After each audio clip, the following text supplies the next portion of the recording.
What is going on, my friends? Today we're talking about the talents. I figured I never talked about the talents on my beginner series, so now is the best time to do so. I'll be going to each tier and I'm going to be talking about which are the very best talents that you should be investing in as a beginner and in general. I will start, of course, with defense. First thing first, on the first tier, you just completely forget about it. It's not worth. This one is giving you a little bit more damage if the enemy is blocking, but in the general case, you don't want to do special attacks if the enemies are blocking. So this one, the Mantis stance, is not really great. Lion stance, 1% basic attack damage boost at a level 5. It gives 5% basic attack damage boost, not great at all. And Tiger stance, 2% opponent toughness ignored, not great at all. Even though in very specific cases, Tiger stance might be useful, but in the general case, it's not really an amazing talent. Here though, there is one talent that's super useful, and this is Precision. In my opinion, this is one of the first talents that you should max out as a beginner. Increase combo ender chance by 30%. Combo ender not only gives you extra damage, but it also gives you extra power.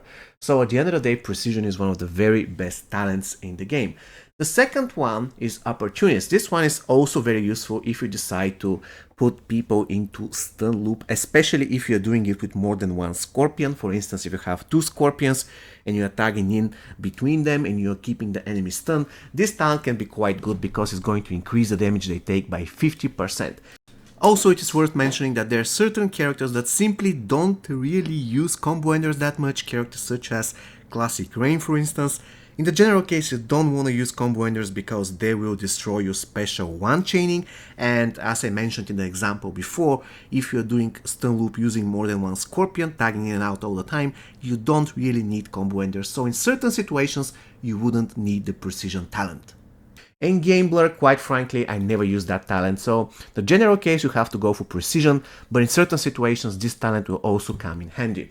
Let's review the third tier, Killstroke. 11% special attack 3 fatal blow attack damage boost in very certain cases when you know you're going to do X-ray. For instance, you build an X-ray team, or let's say there's a strategy that revolves around X-rays. It is going to be a wise idea to increase the damage of the X-ray. What you need to know about it is that the X-ray or the fatal blow cannot really critically or lethally hit. So if the X-ray says it does 50,000 damage, it cannot crit for 100,000, you know. Linkway to Auto-Reach is the way to go generally because it increases the critical damage, and that's pretty cool. The more you progress in the game, the more critical hit chance, the easier critical hit chance is going to get for you. So this talent will become more useful, but in the beginning, if you're a complete beginner, you won't be having a lot of critical hit chance, so investing a lot of points here won't make a lot of sense. And this one, 3% basic attack damage boost against enemies affected by fire, poison, bleed dot. It's not really incredible, so I wouldn't really recommend using that because at maximum fusion gives 15%. And let's be real, usually you'll be doing the majority of your damage, the bulk of your damage on your special attacks and not on your basic attacks. Let's see here, rapid response, Black Dragon training, and exposing weakness. Now, probably you're going to say, why do you have Black Dragon training and why you don't have rapid response, since it is guaranteed special 1 damage boost, and for beginner that's super useful because majority of all beginners, let's say majority of beginners in general, are using characters that mainly do special 1, since they don't have gear that reduces the cost of special 2. So as a beginner, it's going to be pretty common for you to use characters like a Scorpion, Sub-Zero, characters that mainly rely on special 1. And the reason here is simple. This special 1 damage boost is applied on the minimum damage of your special attack. So in other words, the weaker your character is, the smaller the bonus gets. Let me demonstrate that. For instance, Classic Scorpion is doing between 6,600 damage and 12,766 damage. So 10% increase is not going to be applied on the 12,000. It's going to be applied always on the 6,600. So in a way, if I max out rapid response, the ability is going to be doing 660 damage extra to the damage that it's doing, regardless of what I achieve on the minigame. It doesn't matter whether I achieve on the minigame 50% or 100%. the 30% or the 10% boost to the attack, to the damage actually, is going to be always calculated based on the minimum damage. So the smaller the minimum damage is, the weaker the bonus gets. So at the end of the day, I reckon Rapid Response is one of the worst talents to get, especially if you're a beginner. Black Dragon Training is much better because it gives you on Maximum Fusion 17% critical strike chance. So in a way, every fifth of your critical hits, of your special ones will crit, or special twos, you name it, and that's pretty awesome. Exposing Weakness, again, the damage is increased by 3% if the enemy is suffering from Fire, Poison, Bleed. The beautiful thing here is that every special attack damage, so this applies also for special too, but at the end of the day, in my opinion, this talent is by far the best out of the three here. Thunderous Blow, same thing, 10% special attack, 2 damage boost applied on the minimum damage. Alright, so that's not really amazing. Here, Shiryu Teachings, critical hits gain 2% more power upon impact, not really incredible, and Cruel Affliction, generally speaking, if you're using dots, then you have to go ahead and max this talent. If you're not using dots, then you just apply 1 point here and you are done. For the next tier, for the next column, Lightning Blow. This one is good because it gives 15% chance to disable all enemy special attacks and X-rays. That's very important, and X-rays. Because if you're doing regular cripple, the regular cripple does not does not disable the X-rays. However, this one does. So it's pretty cool. The chance is just 15%, but if you're spamming special one, that can be quite useful in certain situations. The Art of Tsunami is super bad. Don't ever use that. It's really bad unless your combo ends up doing some kind of crazy damage. And this talent is again very situational. If you're using, for instance, Classic Scorpion, this talent might be somewhat useful, but remember, this is only damage applied to a special attack that physically breaks the enemy block. So, if your special attack consists of 3 mini hits, the first one does 10 damage, the second and the third one does 1000 damage each, but the first one breaks the enemy block, then the 10% unblockable attack damage boost is going to be applied on the first one that doesn't do any damage at all, and the 2 consecutive mini hits of your special attack that deal the bulk of the damage will not have anything added to them. I wouldn't recommend you using that talent unless you really know what you're doing. And here, Special Ending, of course, it's very useful if you want to do Brutalities or Friendships and Death Mark technique. If you want to use Death Marks, this is very useful in towers, for instance, if the enemy resurrects against Slash Jason, enemies like this, or the Terminator. So, the Special Ending on a Death Mark technique are very useful talents, however, you can use them really situational, depends on the battle. For the defense, I'm going to be brutally honest, I don't use anything here, like, I don't think that anything is worth, let's say, pretty worthy. I'm going to just showcase the talents that, in my opinion, are super good. If you're a complete beginner, you just started the game, in the first, second, or third date, it's going to be wise to max out Bear Stance so that you can get some max health boost. But generally speaking, you need to have only Hawk Stance maxed out in the defense section. It is the best talent in the defense section. Super useful and very easy to access. It is on the very first column. Very good. There is another useful talent that you should know that it exists. It is the Cyber Linkway programming. It reduces the dot's duration. So if you're in a match and you're losing health like crazy, let's say some tower match, and you realize that dots are the problem, you can go ahead and use that talent so that you can remove that as a big threat. And also stun and power drain resistance. For instance, if you're facing Circle of Shadow Liu Kang, you know he's going to stun you, and there is no other way to save yourselves than this talent is probably going to be good. However, I know for a fact that there are much better ways to save yourselves for stun. For instance, there is a green piece that's available from the very beginning of the game that gives you once maxed 50% resistance to stun. So if I have to summarize, nothing in defense really matters in my opinion. The only talent that you should have is the Hawk Stance. However, if you are a complete beginner, you should know that there are 2 defensive talents that you can use. The Revenant Shield, basically it saves you from dying, so if you're dying a lot, probably it's going to be a wise idea to invest some points and get your Revenant maxed out. Also, Shinnok's Teaching, it gives you a Bone Shield that makes you invulnerable for 5 seconds.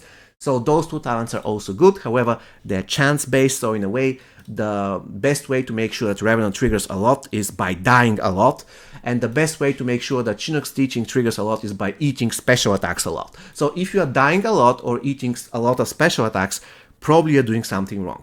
But anyways, if you're a beginner, it is completely understandable if you want to go for the Revenant and the Shinnok's Teaching. And I missed to mention, by the way, two of the defense talents, which in my opinion can be situationally useful. For instance, if your strategy is two of your characters to die immediately, if the modifier is, for example, 1 for all, then usually a lot of people do that, they sacrifice two of their characters.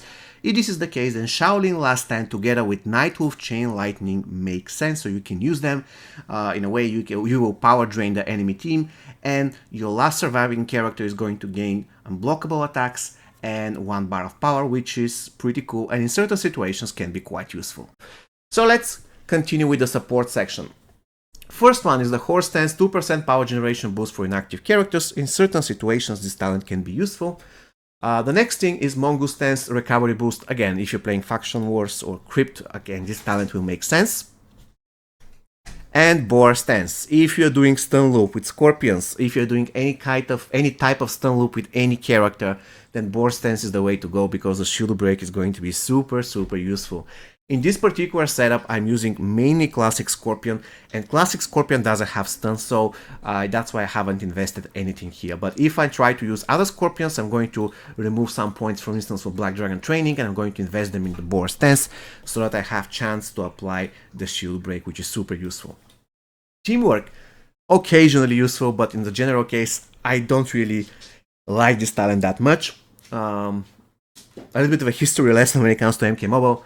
This talent was bugged for so long and it was super good, but then they discovered that and they reworked it back to normal, and now it isn't really that incredible, to be honest with you. So I wouldn't recommend using Teamwork. Sometimes it can be useful, but the general case, I prefer to use Spec Op Tactics. 20% increased power generation for 10 seconds is super good, especially again if you're using stun loop with a lot of Scorpions. You know, your Scorpion tags in, he gains the power generation boost, he goes ahead, does special 1, which applies shield break, then the other Scorpion tags in, gains the power generation boost, gets to special 1, applies the stun, and so on and so forth. Iron Fist, I'll never use that talent. I don't know why, I never found it useful. So, even though, again, for certain situations, for Classic Scorpion, probably it can be useful, but in the general case, the bonus that it gets, it's not really that incredible. When it comes to this particular column, your special attack tree, X-ray fatal blow attack costs 10% less power. This can be very useful if you want to build a team that does a special tree or X-ray, and then it's very important for you, this character, to have 1 bar of power. I use this talent in certain situations, but mainly in X-ray teams. If you're not using X-ray team, then you want to just completely forget about this talent.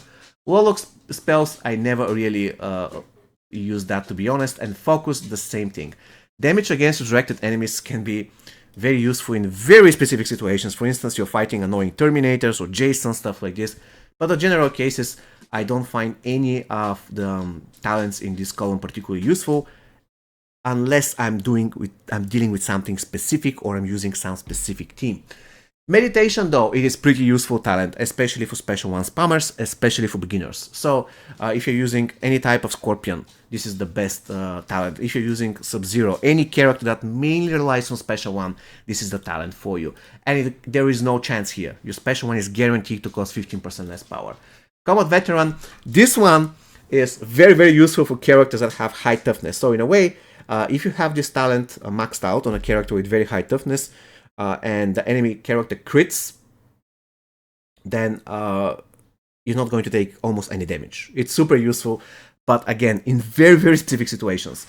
I'm going to give you a hint. The character with the highest toughness in the game is Ronin Kitana. So if you are using Ronin Kitana actively, you might want to max out this talent and become a boss. And pray that the enemy is going to crit, because if they crit, you're not going to take any damage. It's super cool. Unbreakable Will, cripple resistance. I mean, this is self-explanatory, but very situational. Conditioning, if you're using special, I never actually use this talent, because if you want to reduce the power cost of special 2, what you usually do is to get items that reduce the power cost special 2 by 50%. Center, 2% power spent on special and X-ray fatal blow attacks is refunded to your active character. Again, if you want to be in a situation where you're going to do X-ray and then your character will be left with 1 bar of power, you need to have centered together with Live for Battle. Both should be maxed out. If you do that, then every single time when you do X-ray, your character will be left with 1 bar of power, which in certain situations can be super useful. And then as champion, I believe at maximum level it gives 10% chance for your special to cost no power. I guess if you are using a character that spams special to like crazy, then this talent is going to be useful. Generally speaking, I prefer to use Outward Scorch. And then at the end of the day, Lin Kuei Reverence, 10% chance to reflect 100% special 1 damage while blocking.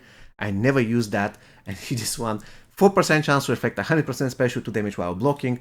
Those are not really reliable because the chance is super bad. So at the end of the day, I don't really want to imagine myself being in a situation where I'm just keeping blocking all the time, praying for some miracle to happen so that I can reflect damage. I'd prefer to be on the offensive and to control the fight instead. Alright guys, so at the end of the day, these are the talents and what I think about them. In general case, offense and support is the way to go. Defense has its, let's say, decent talents, but at the end of the day, Hawk Stance remains the only thing that you should generally have in the defense section. I hope you found this video useful. See you next time guys. Take care.